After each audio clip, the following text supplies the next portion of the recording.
Oriana Fallaci era uma grande jornalista italiana. Grande jornalista. Talvez a maior entrevistadora da história. Uma jornalista brilhante. Brilhante. E além de uma militante de esquerda, tem uma história fantástica. E Oriana Fallaci foi entrevistar o general Giap. O general Giap era a principal liderança militar do Vietnã. E ela foi entrevistá-lo meses depois, um pouco mais de um ano após a chamada ofensiva do Tet. A ofensiva do Tet foi uma ofensiva que o Vietnã deslancha em 1968 nos Estados Unidos. Tet é o ano novo vietnamita. E ele ataca simultaneamente em centenas de lugares. Numa ação da guerrilha vietnamita, da Frente Nacional de Libertação, que era a estrutura guerrilheira que lutava contra os Estados Unidos e contra o governo fantoche de Saigon, no sul do Vietnã, no Vietnã do Sul. Uma ação conjugada desta guerrilha com o exército do Vietnã do Norte. O exército do Vietnã do Norte deu suporte a essa ação da guerrilha.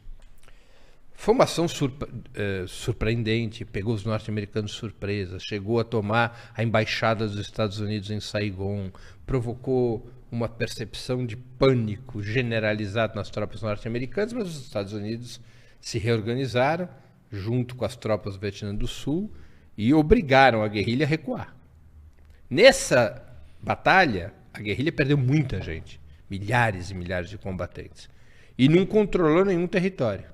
E aí a Oriana Fallaci perguntou ao Giap, por que vocês dizem que vocês foram vitoriosos na ofensiva do Tet, se as perdas humanas e materiais de vocês foram tão superiores aos norte-americanos, vocês perderam o Tet, na ofensiva do Tet. Aí o Giap respondeu para a Oriana Fallaci assim, numa guerra, não importa a quantidade de baixas que você provoca, importa a sua capacidade de resistir às baixas.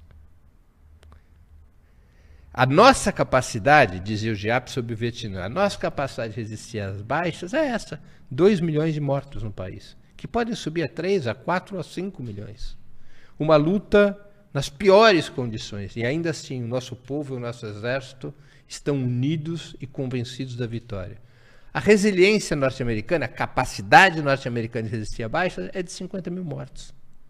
50 mil mortos é o suficiente para a sociedade norte-americana entrar em crise, para os soldados norte-americanos se afundarem na droga, para o exército, para a juventude norte-americana pirar, para começar a ter manifestações populares contra o próprio governo. E é isso que nós queríamos com a ofensiva do Tet, estabelecer o terror, o pânico entre os soldados norte-americanos e na sociedade norte-americana, mesmo que nós tenhamos tido tantas perdas materiais. Então, isso é muito importante de entender.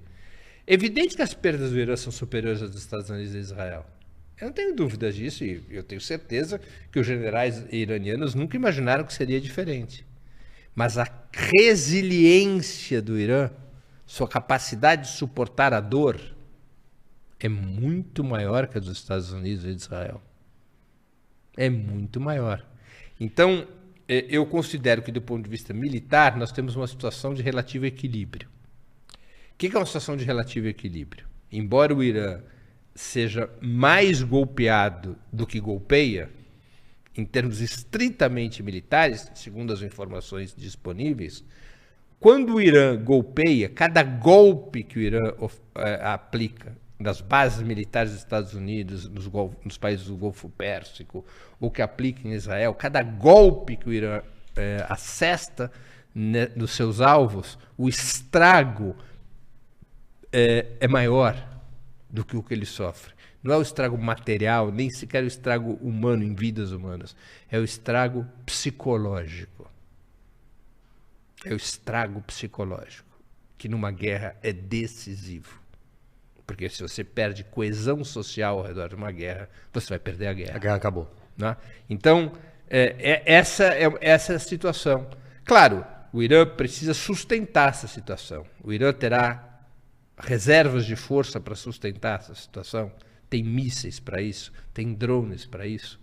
Dizem os iranianos que sim. Dizem os especialistas norte-americanos que sim. Que Donald Trump foi para uma guerra sem calcular a capacidade de resistência do Irã. Que ele subestimou o Irã. Que que ele tratou o Irã como se fosse uma república bananeira, que ele tratou o Irã como se fosse o Iraque, que o grau de informações sobre as quais ele tomou as decisões estavam incompletas, incorretas e deturpadas. E ele está no atoleiro, ele está caminhando rumo a um atoleiro. Né? Caminhando rumo a um atoleiro. O Irã, ele vai flexibilizando sua estratégia, né? A meu juízo, com muita inteligência. Né? Então, por exemplo, o Irã golpeou os países do Golfo Pérsico, porque as bases norte-americanas estão lá. Então, o Irã ataca essas bases. Né? Eventualmente, o Irã ataca outras instalações dos países do Golfo Pérsico.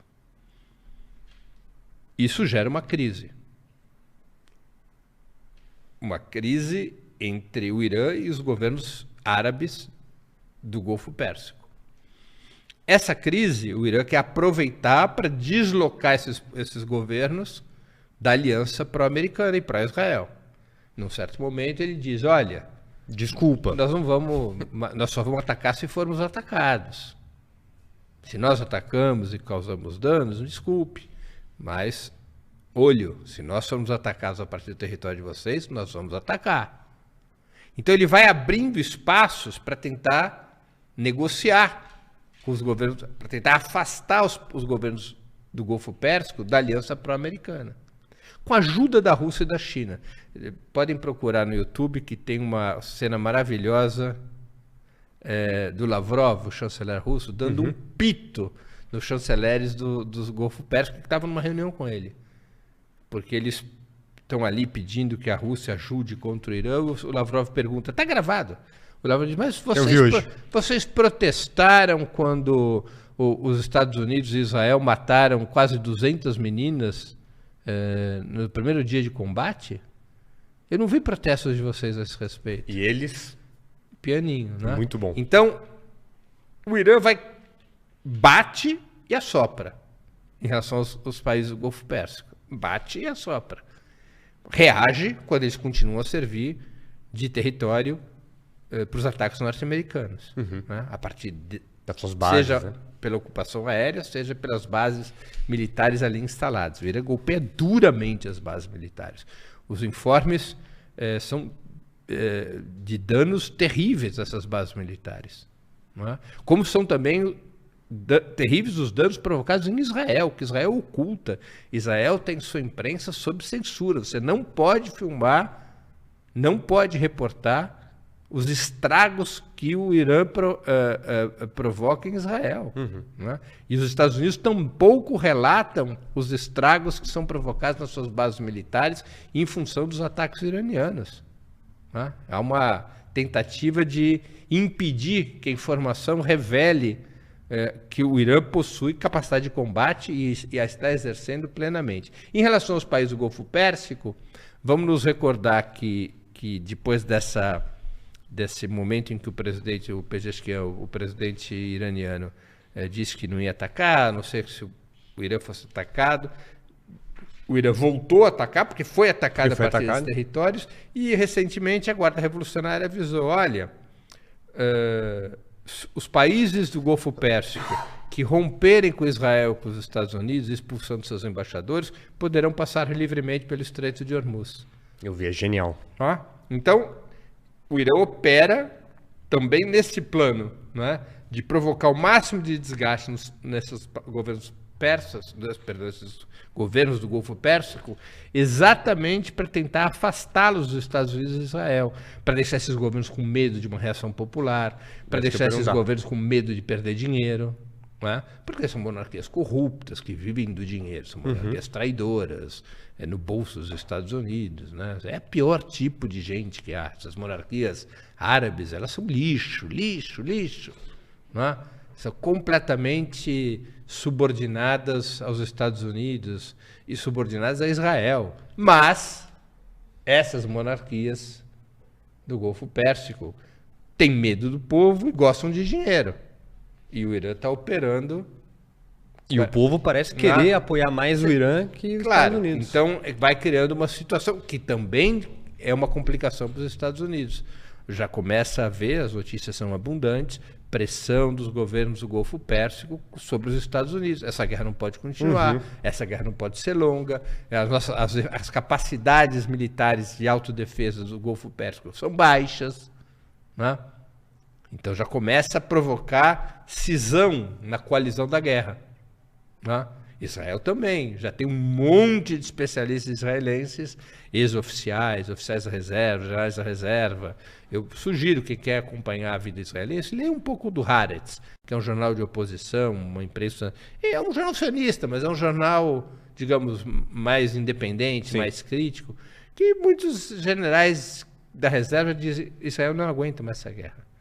O Israel não consegue ter guerra em duas frentes. Não consegue lutar contra o Hezbollah e lutar contra o Irã ao mesmo tempo. Israel é um país pequeno, é um exército pequeno, suas capacidades militares vão se esgotar. Israel precisa acabar com isso.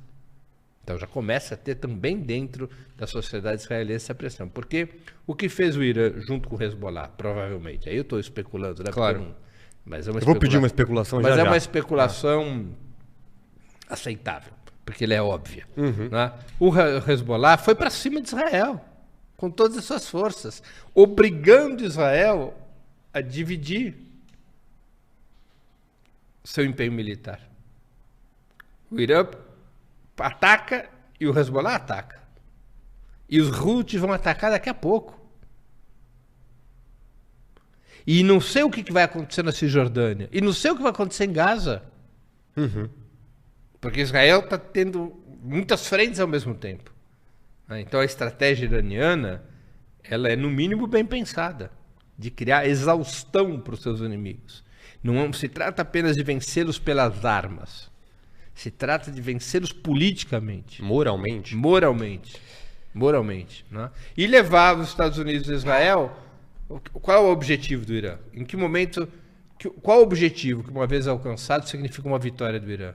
Se Israel e os Estados Unidos dizem acabou a guerra, nós não temos como destruir a República Islâmica. Eu ia te perguntar isso. Eu ia te pedir um palpite para poder te cobrar ao vivo depois. Como é que a guerra acaba? Por parte do Irã, sim. O Irã não pretende destruir os Estados Unidos. Né? Acho que não. Chegar em Nova York... O Irã pretende destruir o regime sionista? Sim. Mas o Irã não imagina que isso seja possível através de uma guerra deste tipo.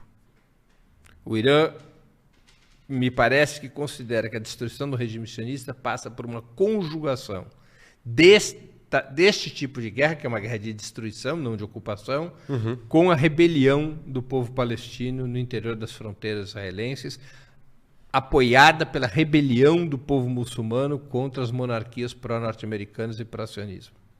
Então, eu creio que o Irã não tem como objetivo imediato a destruição do regime sionista, embora seja seu objetivo estratégico. Né? E não acredito que Teherã tenha nos seus cálculos, não, nós vamos travar essa guerra até a destruição do regime sionista. Não considero que seja... Seus generais iranianos são suficientemente inteligentes para saber que o regime sionista não será destruído por mísseis. Mas você não acha que Estados Unidos e Israel têm como fugir no discurso da destruição moral? Eu quero dizer, olha pessoal, só queria destruir o Irã e consegui, estou saindo. Se você lê os livros escolares norte-americanos, os discursos dos seus políticos, democratas ou republicanos, eles ganharam a guerra do Vietnã. Eles dizem que ganharam a guerra do Vietnã. Todo mundo sabe que eles perderam. Mas todo mundo vai saber que eles perderam no Irã? Bom, se você queria destruir a República Islâmica do Irã e a República Islâmica do Irã não é destruída, qual conclusão que você chega? Não, eu estou torcendo muito para isso ser verdade. E se em seguida Trump perde eleições parlamentares em novembro e Netanyahu deixa de ser primeiro-ministro... A gente vai saber quem perdeu. Não é isso? Sim. Então, essa é a situação. Essa é a situação. Né? O Irã trava uma guerra defensiva. Agora, é uma guerra defensiva que tem um papel estratégico para o Irã. Porque o Irã está buscando, alterar a correlação de forças no Oriente Médio.